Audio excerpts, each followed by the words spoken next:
Every Nvidia H100 starts its life as a crystal grown in Japan. Not the chip, not the transistors. Before any of that, the substrate, the wafer, the disk of ultra-pure silicon that every single advanced semiconductor is built on. Without it, there is no GPU, there is no AI, there is no modern chip industry at all. One Japanese company controls roughly a third of the global supply of these wafers. They have held the top position for more than 4 decades. They are also, separately, the world's largest producer of PVC, the plastic used in pipes, windows and construction materials across the planet, 2 completely unrelated monopolies.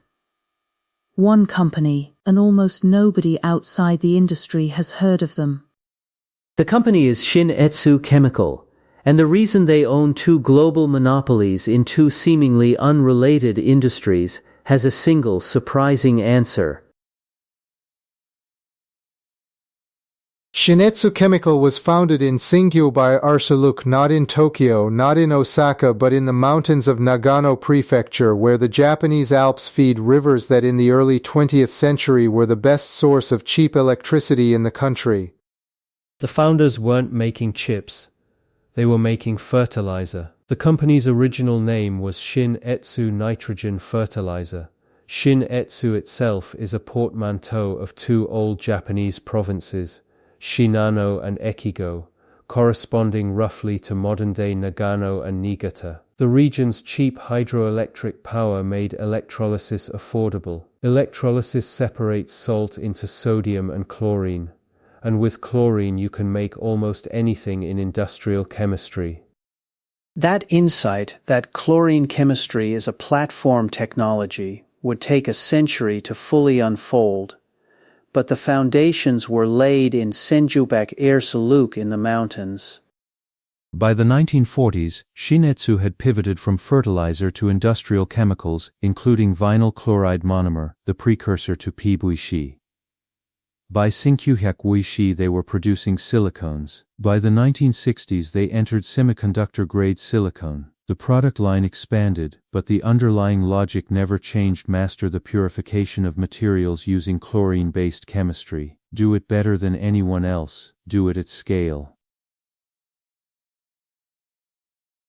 Today that strategy has produced 2 of the most durable industrial monopolies of the 20th and 21st centuries. The silicon wafer business sits inside a wholly owned subsidiary called Shin-Etsu Handotai, Handotai meaning semiconductor in Japanese. It operates manufacturing in Japan, the United States and Europe, and it holds approximately 72 to 77% of the global silicon wafer market. The second largest competitor, ASUMCO, also Japanese, holds roughly 57%. Together, 2 companies based in Japan supply roughly half the silicon wafers on Earth. The next 3 suppliers from Taiwan, South Korea, and Germany divide most. To understand why this market is so hard to enter, you need to understand what a silicon wafer actually is, and why making a perfect one is so difficult.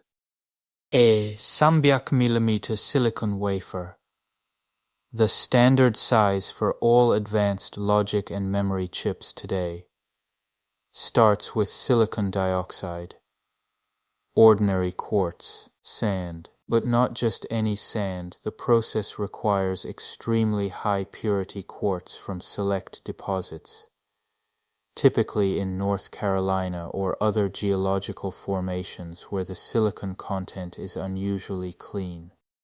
That quartz is refined through a chemical process that uses trichlorosilane, a chlorine compound, to produce polysilicon. The polysilicon must reach what engineers call 11 nines purity, 9 janondirn jojo% silicon. A single misplaced atom of the wrong element will compromise the transistors printed on the wafer later. The tolerance is not figurative, it is literal.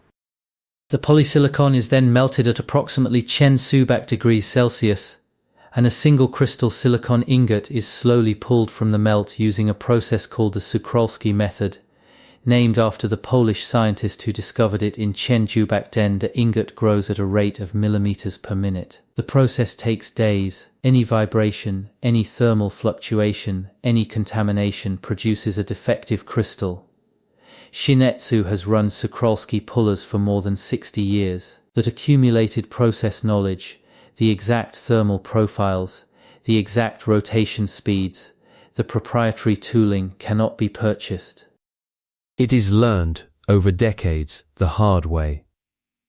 Once the ingot is grown, it is sliced into wafers using diamond wire saws, then polished to a flatness measured in nanometers. Modern EUV lithography, the process TSMC uses to print 2-nanometer transistors, requires wafer surfaces so flat that any deviation would destroy the precision of the exposure. Shin-Etsu achieves this flatness routinely, at scale, in commercial production. Getting onto a chipmaker's approved supplier list takes between 1 and 2 years of qualification testing. Once Shin-Etsu wafers are embedded in TSMC's process flow, the probability of switching approaches zero. A wafer swap requires halting production, requalifying the entire line, and accepting an extended period of yield uncertainty. No chip executive does that voluntarily. The switching cost is not a contract. It is the economics of a fab that cost nears $1 billion to build. According to the silicon wafer market analysis firm Intel Market Research, the global market was valued at $1 billion in Arizine Force, and is projected to reach $1 billion by Arizine Force. The growth driver is not smartphones, it is AA. Every Nvidia H100 layer, every HBM3 memory stack, every Google TPU is fabricated on 300mm wafers. The demand for tight-spec advanced wafers, the ones with the smallest defect density, the tightest flatness tolerances, is growing faster than the overall market because advanced AA chips push specifications further each generation. Shin-Etsu sits exactly at the intersection of supply constraint and accelerating demand. But silicon is only half the story. The other half is PBUishi, and understanding why Shin-Etsu dominates both reveals something essential about the company's nature. In 1974, ESE did something that seemed puzzling at the time they founded a subsidiary called Shintech in Plaquemine, Louisiana. On the banks of the Mississippi River in the heart of the American petrochemical corridor. The logic was geographic and chemical. The U.S. Gulf Coast sits atop a vast reserve of natural gas liquids from the shale formations underlying Texas, Louisiana, and the surrounding states. From these comes ethylene, cheap, abundant American ethylene. PBUishi is made by combining ethylene with chlorine through vinyl chloride monomer. Shin-Etsu already had the chlorine chemistry mastery. The United States had the ethylene. Put them together in Louisiana and you had the world's lowest cost production base for PBUishi. Shin-Etsu built there in Czochralski.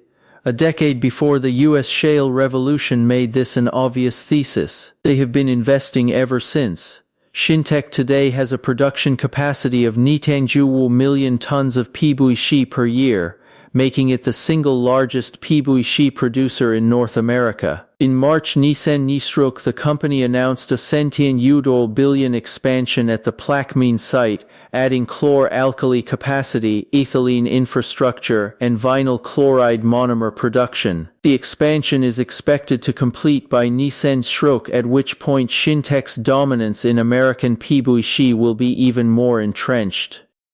Shin-Etsu's global PBUishi capacity stands at 1 million tons per year, the largest of any company in the world. Their customers are the construction industry, the pipe and conduit industry, window frame manufacturers, and 100 other applications that consume the world's most widely produced plastic. The connection to silicon wafers is not superficial. Both businesses were built on the same foundation: chlorine chemistry. Chlorine compounds appear in both the PBUishi supply chain and in silicon purification. The industrial processes for handling chlorine at scale, the safety systems, the material science, the process engineering transfer between the two businesses. More fundamentally, both businesses share an engineering obsession with purity and consistency. PVC resin must meet exact molecular weight distributions to be processable by customers. Silicon wafers must meet atomic level cleanliness. These are different tolerances on the same philosophical commitment: make the material right every time, or you cannot charge a premium.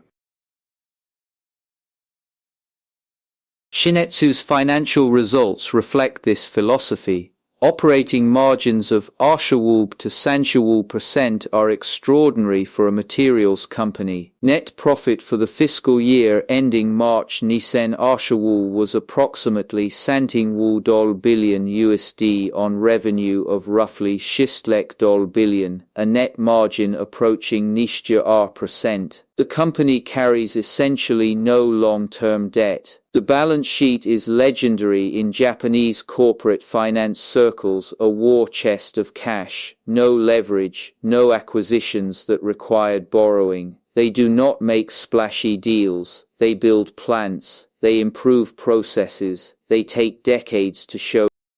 The revenue decline in fiscal RCC roughly RCC% below the peak of fiscal RCC reflects the global semiconductor inventory correction that followed the COVID-era chip shortage. Chip makers over-ordered. The correction hit every supplier in the chain. Shin-Etsu was not immune, but the AE-driven recovery is now underway and the company's 300mm wafer capacity is positioned for a demand cycle that analysts at multiple research firms describe as structural rather than cyclical.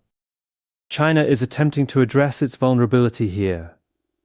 National Silicon Industry Group, known as NSIG, is the leading Chinese attempt to build a domestic silicon wafer champion. As of 9/2, Silicon NSIG produces 300mm wafers but remains approximately 1 to 2 process generations behind Shin-Etsu and SUMCO on quality metrics. Even SMIC, China's most advanced chip fabricator, continues to source wafers from Japanese suppliers for its leading-edge processes. The switching barrier works in both directions. Shin-Etsu built it over 60 years, and China cannot shortcut 60 years of Czochralski process knowledge in a 5-year plan. The PVC business faces a different version of the same threat. Chinese manufacturers have aggressively expanded PVC production capacity, suppressing global prices. Shin-Etsu's response is to outinvest them in the one market where Chinese product faces structural disadvantages: the United States, where tariffs and freight costs neutralize China's price edge, and where Shintech's proximity to cheap Gulf Coast ethylene gives them a cost floor that Chinese exporters cannot match. This is the Shin-Etsu pattern: build a position that is structurally protected by geography, chemistry, or accumulated process knowledge. Defend it not through patents alone, patents expire, but through the compounding advantage of doing the same thing better every year for decades. The company was built in a region that no longer matters to the global economy. Nagano's hydroelectric advantage was swept away by post-war industrialization and cheap energy imports decades ago. But the chlorine chemistry knowledge those early engineers developed in the Alps survived, transferred, compounded, and became the backbone of two industries that nobody anticipated in Shin-Etsu near Luktan. This is what Shin-Etsu represents in the Japanese industrial story, not the post-war export miracle. Not the consumer electronics revolution, not the EB pivot or the AI software bet. Something older and quieter: the application of extraordinary process discipline to materials that the modern world cannot live without. Fertilizer to PVC to silicon wafers. 100 years of the same philosophy. Shin-Etsu employs Nuansu Samboi Sisteril people, a remarkably small headcount for a company with an $4 billion market cap. They operate in 17 countries. They run one of the world's largest single chemical complexes on the Louisiana Bayou. They grow silicon crystals in Niigata that end up in the AI chips running every major language model. They do not advertise. They do not hold press tours. Their annual report is meticulous and dry. Shi-E or Yasuhiko Sato, who rose through decades of internal roles at the company, does not appear on the conference circuit or the business press profiles that celebrate Japan's corporate transformation.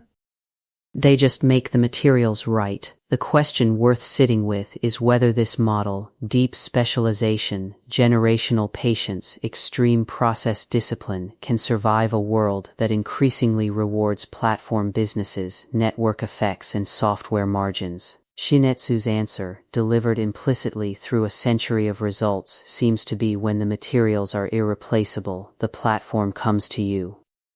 Every time a new AI data center goes online, it runs on chips built on wafers that only a handful of companies on Earth can make, and one of them, holding a third of global supply, was founded in the Japanese mountains 100 years ago making fertilizer. The infrastructure of the AI age is older than you think.